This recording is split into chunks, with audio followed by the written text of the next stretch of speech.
Untuk Kang Vicky ini pertanyaannya mungkin seperti ini Kang. Teman-teman komunitas, teman-teman penggiat industri kreatif, dan juga teman-teman yang ada dalam kendari kreatif,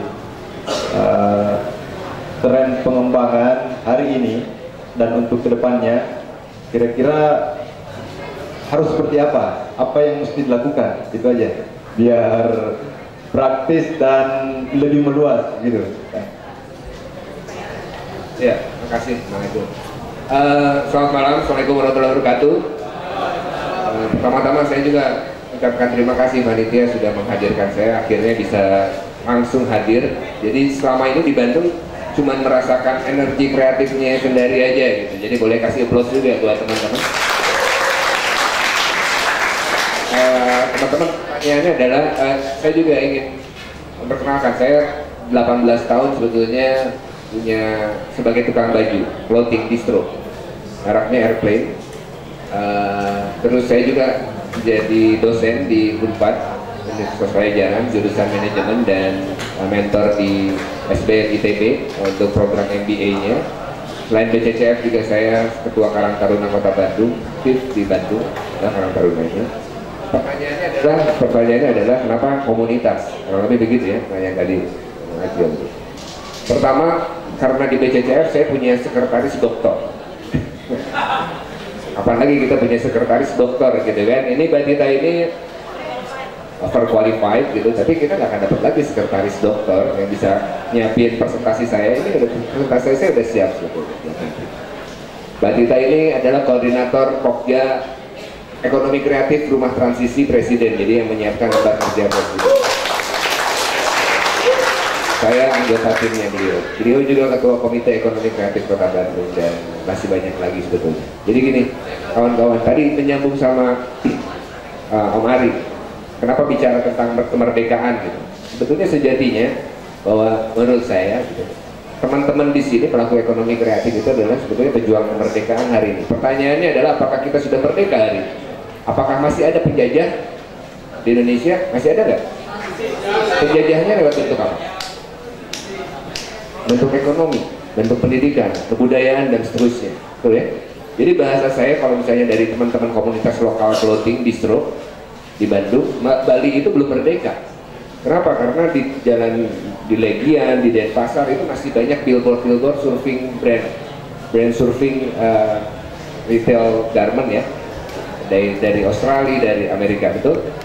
Kalau Sulawesi Selatan, termasuk Sulawesi Tenggara ini, menurut saya Sulawesi ini udah nyaris merdeka karena clothing distro awalnya dari gerakan komunitas, gerakan tadinya iseng-iseng mencari eksistensi supaya gaya, supaya keren kan gitu. Terus tiba-tiba ada di 167 kota hari ini. 12-15 tahun yang lalu, kawan umur juga, gue salah ngomongin umur, salah, maaf, itu saya rawat sebenarnya nggak 18 tahun sih, sebenarnya baru 3 tahun, pengen kelihatan muda. Jadi gitu, artinya kawan-kawan adalah betul tadi yang Om Ari bilang bahwa pejuang kemerdekaan hari ini adalah kita. Pertanyaannya adalah Indonesia tidak akan pernah merdeka kalau memang sendiri-sendiri, ya. Kita harus bersatu. Nah, saya coba sedikit ulas dulu kenapa sih sebetulnya mesti bicara kreativitas gitu loh, bahwa apa bedanya. Mungkin ekonomi kreatif teman-teman udah tahu, industri kreatif itu adalah generasi keempat ya dari era industri di dunia. Yang pertama ada era ekonomi agrikultur, kemudian era ekonomi industri, kemudian era ekonomi teknologi informasi. Hari ini kreatif. Tadi udah dijelaskan kurang lebih kenapa kreatif gitu.